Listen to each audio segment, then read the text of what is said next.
Welcome everybody, I hope you are well. Today's video follows on from our Beginners Systema series. In this clip, Lauren Clements from Systema Auckland takes me through some more Systema fundamentals. Today we were experimenting with the idea of moving on the ground and isolating individual parts of the body.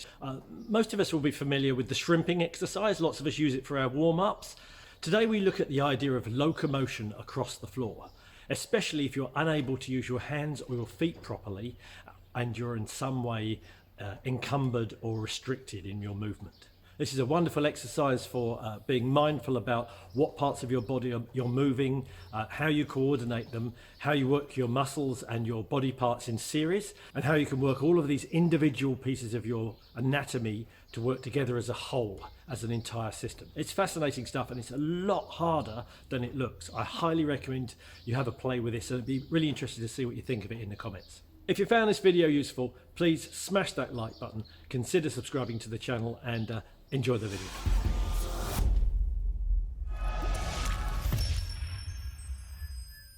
So we want to get a bit of movement happening now for Duncan, okay? But again, it's going to be, we're going to restrict his movement a little bit, then we're going to free it up. We want to start to isolate parts of his body out and to make it really evident in his mind that when we kind of send our soldiers out by themselves in the field and they don't have the accompanying group with them, things can get really problematic pretty quickly here. Okay, so I'm going to have Duncan pop down onto his back. And what he's going to do, we call these dead legs. He's going to try and keep his legs very relaxed, definitely out of the mix. They are not helping him move at all here. We're going to take his mind to his shoulders. His job is to see if he can get some movement going in his body just by using his shoulders. And when I say movement, that can start as kind of trying to shift and move his shoulders, but eventually he should be trying to get a bit of locomotion on the floor here. He should be trying to move towards his feet, move towards his head, possibly turn himself a little bit, okay? And we'll see what he comes up with, and then I'll do a little demonstration and see if we can show him a couple tricks here.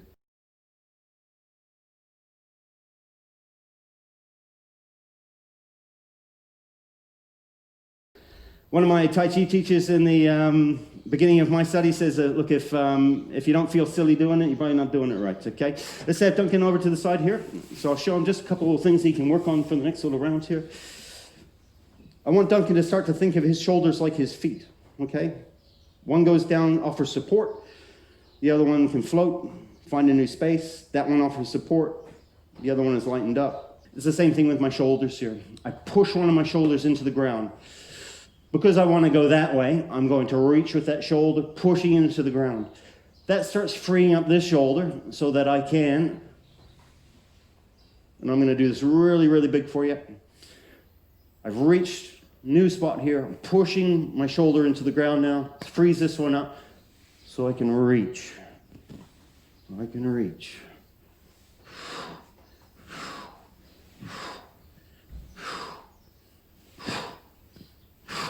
No rush, no hurry. Again, you're trying to feel what's happening. Do you have access to your shoulders here? Can you get your shoulder blades floating on your ribs? Yeah, good. That's it. Nice big movements. Again, everything in Systema can start big. Over time, we'll look to shrink these movements down. We have to start to access them first. Get them nice and big and open. Show that there's some real freedom happening. Nice. Good. This way is harder. Yeah, heck yeah. And it's harder because he's having to push through all of the rest of his body rather than pulling his body. Now this is the trickiest one, I find. He's going to try and do the same work from his hips without involving too much of his shoulders. Obviously, look, they're attached. There's going to be some movement, but he's not trying to generate his movement from his shoulders anymore. He is trying to get his hips moving, okay? That's yeah, good. And if we're being really strict about it, he shouldn't be using any of these. So oftentimes for the hips, it turns out to be kind of more about kind of a side-to-side rocking motion that's developing. Starts to be pretty, can be pretty difficult to get locomotion happening here. But these twisting, for all of us in all the different martial arts that we're doing, this twisting through the hips, very, very important. Getting your core moving. And now he gets to shut off his hips, his shoulders, and he gets to work through his legs here. His feet and his legs. They can push and they can pull.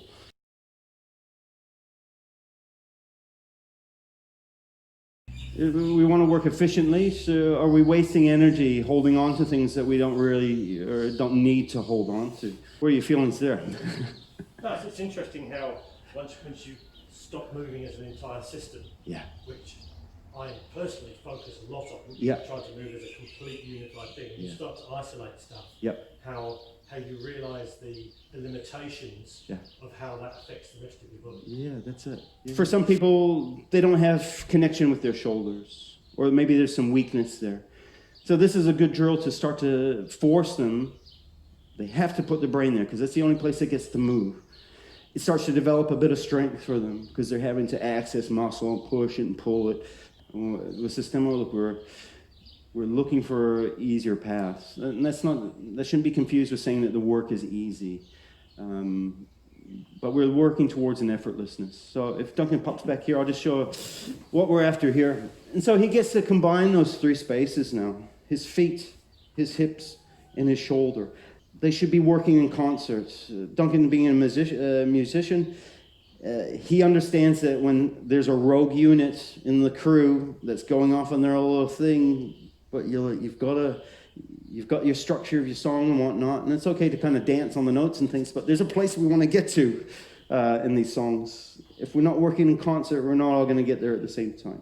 So what I start to do, I start to feel how I want to move all those three things. Each of them helps out the other. And this work becomes very, very easy. You can take it to really relaxing yourself. Maybe you've been wound up all day in the office and whatnot. Lay yourself down on the living room floor once home. Do this for 10 minutes. Do this for 15 minutes. Do this for an hour. And you'll be jelly by the end of it. Letting go. Maybe it's a bit more tactical. And I'm trying to stay a little bit tighter as I work. Maybe I make the movements a little shorter, but all three things are working at the same time here, okay? When I say in the same time, I mean there's a sequence of events going on. My foot is going to come in towards me because I want it to push down into the floor so I can generate a bit of movement to my hip. That movement in my hip starts creeping up through my torso. It starts pulling the shoulder up off the ground, pushing my other shoulder into the floor. That's my support network here. Then I'm going to reach with this as I push with my foot.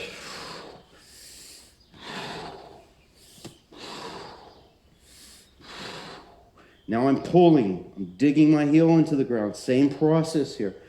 Pulling myself. Reaching with my shoulders. Walking myself. Okay. Let's see what Duncan comes up with.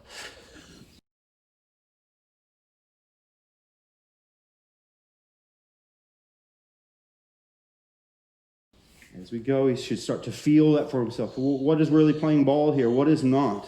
What does not want to join in a sequence properly? Similar to what he was describing before, where his hands kind of wanted to come into the mix too early. That's it. And last little bit, what I'm going to ask Duncan to do is to be very, very low to the ground. Imagine he's on the battlefield and he's got bullets whipping down the range, firing over him. So lifting things up, I don't know if we want to do that because we're probably going to get blasted. And so that's a way to just put a little bit of restriction in here. Can he move through that restriction? Can he come to understand that he can have freedom here? Maybe it's not the freedom that he wants in his mind, but he's got to work within the parameters of what he's dealing with in whatever situation he's in. That's it. And Duncan relaxes, breathing, 5 breaths in his own time. On the last exhale, he's going to stand to his feet. And again, he can do a bit of analysis down through his body. After that amount of activity, what has changed? Have things loosened up? Have they tightened up? Is he feeling less restricted, more restricted? Where is that restriction going to? Has it shifted from the place it was before?